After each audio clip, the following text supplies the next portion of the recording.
My people, now good afternoon. My name is Remain Good Luck Osaritin, and I bring on an update from the courts. Today, now the 10th of February 2025. So normal, everybody go court today. Tony Azegbemi na lead PDP side. Honorable Marcus Onobu dey there. Senator Egeo Zame dey there. Don Pedro dey there. Right Honorable Friday Tula dey there. Then for the APC side, na full house. I don't feel mention their names finish. Honorable Momo dey there when be minister. Ajoto dey there. Shuaibu dey there. Odubu dey there. Urowi dey there. Then plenty. Jarrett Tenebe, the state chairman, dey there. Sit down well, wear suit. So, na case can start. Una know say today, na Okpebolo lawyer, na he return to present their witness. After INEC don't close their case last time. So today, na Okpebolo turn. Now they come bring one witness come. The witness are from Ovia Southwest local government. Now from Denko local government. Now they bring the guy come. As he just marked witness boss, just two questions when they ask us, based on the paper when they your hand like this, wait till you talk, read the occur for the police unit when they bring you come, make you come defend. Now so the guy say, I don't understand, ask him again. Now the PDP lawyer can't ask him again. Even the tribunal can't help him understand the question well. As the guy look the paper, he just look around like this, look everywhere around. And I say, I beg, I don't fit talk lie. Over voting day, read the occur there. Now there everybody everywhere bust to. As he just do that one, PDP lawyer say he no get more question again. As it can't happen, now so Okpebolo lawyer just quickly stand up. He say, with the way this thing be like this witness don't do okay. They rely on the one when PDP don't bring, wait till PDP witness don't talk. Say they rely on that one. He can't even praise PDP witness. Say they be brilliant statisticians. So I don't feel interpret that one for English, and I know what it mean. So after that, I can't be the turn of the APC. Now that be the third respondent. Those who come back court say may they give them till Wednesday. May they take prepare their witness whether they go fit come court so that they go assess them. Now court say no, may not bring them come on Wednesday. Either the case continue or not leave her like that. So now so it happened for court today. Now Wednesday now, next tomorrow now we go meet again. Now we're done.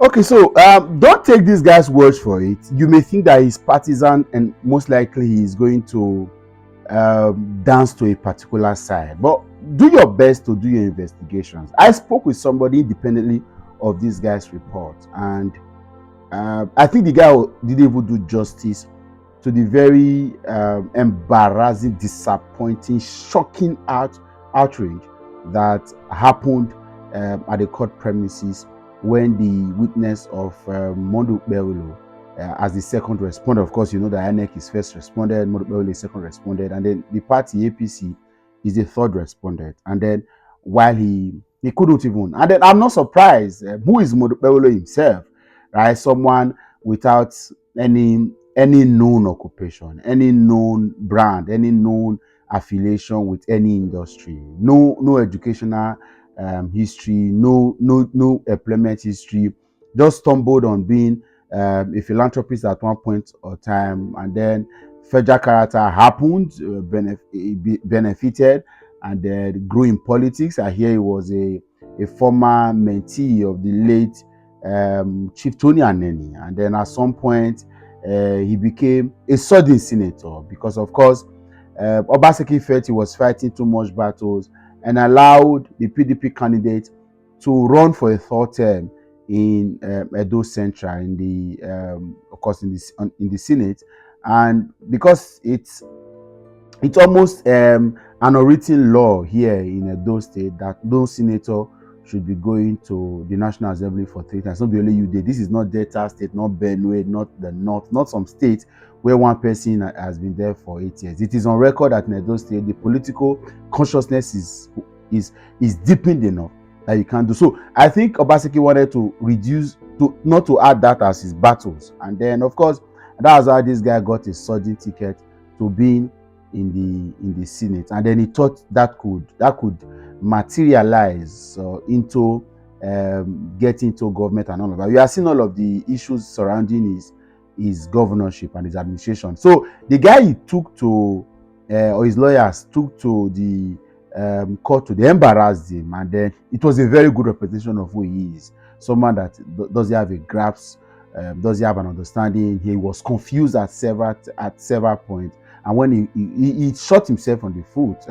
I think to make it very I watched a video of Pastor Kasichuku this, and then he was trying to change the narrative. He said that the guy agreed that there was overvoting for the PDP and Aso Ighodalo, and because of that the vote has been slashed. I had to comment to say, I hope you know there are crimes when you lie against the court and against court proceedings. However, my worry is that all of this drama seems to give me some deja vu, maybe some nostalgic feeling. I have the belief somehow that a drama is up in the offering somewhere. However, Edo people must stay vigilant, and I'm proud of how far this has gone. Like I said, I am more of the process than the outcome. Yeah, I'm more of the process than the outcome. It's obvious that this particular ticket was sold and bought on the altar of manipulation, rigging, irregularities. They know that they did not have a candidate viable enough. The deputy governor himself wasn't even qualified to be on that ticket by all standards. And so, of course, they had to do all of the drama that they did to get him. And currently now they are seeking federal might to be able to operate and get him to continue as governor. The man is also on a standstill note. He's confused in government house. He probably knows nothing to do. A few persons he's trusted has betrayed him, and that's why you are seeing all of the disappointment and suspensions you read last week. So the concentration is that if what we are seeing is anything to go by, if the Nigerian factor doesn't set in, this is enough to knowing that it is a done deal. It is the end of the road for the APC and the rigors of election. Damson Shumole himself, who unfortunately is a beneficiary of democratic tenets and principles, who by 2008 was sworn into office as governor of Edo State after a long, okay, maybe not so long, quite a short battle in the court against the PDP. Of course, he himself became a totalitarian, an authoritarian, and a dictator. Is on record that Adam Shumole has said that you cannot bear the effect of rigging, should go and kill himself. He's tried to correct that, but all of that is and then they are trying to blackmail the governor. My worry is that the blackmail on him is getting too much. They're trying to make him feel, and in case the governor sees now, share this video for the governor to see how Adam Shumole winning the Edo Goba elections and overall the legal battles that led him to becoming governor in 2008 wasn't because Osare Osubo fell out with his godfathers or his benefactors. That is what they are trying to use to blackmail him, because all of these things the man is trying to do, they are trying to remind him that it was a falling out that Osare Osubo fell out that made him lose. He did not have a case. So because all of this now, you are seeing that this man is now very tight. He's not been able to do a lot of things. He has not, till today, he doesn't have a full appointment list of members of his executive council. The government, the state is still running on autopilot. There are very limited and little input of governorship that you can see go round, and it's quite disheartening. Apart from his stand on cultism that seemed to be very productive up to today, there is nothing actually happening, and that stand again is because if you know, you know, you know, you know. Let's leave all of that conversation. So don't be blackmailed. You don't have a case, so don't allow people to tell you that you have to be loyal here and loyal there. That's how Saremi Osubo lost the case. Saremi did not have a case. The election was won and lost in the ballot. It was only because the PDP wanted to be extremely undemocratic that they went on to announcing Osareme Osunbo as governor. And then, of course, it was only normal that the court. Unfortunately, the man who was president then, Umaru Musa Yar'Adua, is no longer alive. He's the last democratic president we had alive. Yeah, Jonathan tried, but he couldn't have beat what Umaru Musa Yar'Adua stood for. Fortunately, we have someone who is anti-democratic, a soldier that is wearing agbada, and all forms of no in a civilian government and in a civilized society. He shouldn't be president, but it is what it is. We have been bestowed with all of this disappointment and devilish assault on the Nigerian state by the APC. So That is what it is now. We are, according to the report, by Wednesday, the APC will be opening up their own defense. And then again, like we hear in the beer parlors that they are talking, they have witnesses that will come and push their case and defend their cases.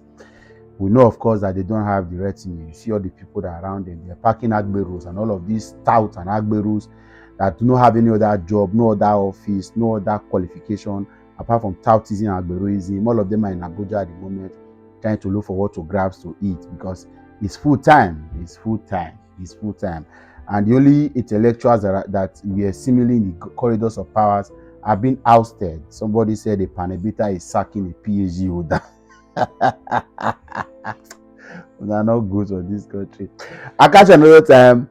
It's bye for now.